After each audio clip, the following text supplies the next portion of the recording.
రామారావు గారు మొట్టమొదటిసారిగా ప్రభుత్వాన్ని ఏర్పాటు చేసింది జనవరి 9వ తారీఖున. అదే రోజు ఇక్కడ మీటింగ్ పెట్టుకున్నాం. అంటే తెలుగు ఆత్మ గౌరవం పుట్టిన రోజుది. ఎన్టీ రామారావు గారు ముఖ్యమంత్రి అయిన రోజుది. తెలుగు జాతికి దశ దిశ నిర్దేశించిన రోజు ఈ పండగ రోజు అని చెప్పి కూడా నేను మీకు తెలియజేస్తున్నా.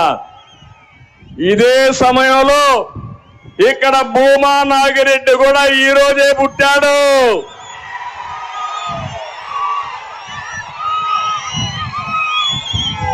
అలాంటి మంచి నాయకుడిని ఈరోజు నేను ఇక్కడికి వచ్చి ఘాటు గొళ్ళెళ్ళి ఆయనకు నివాళులు అర్పించి వచ్చానంటే ఇది నా అదృష్టంగా నేను భావిస్తున్నా.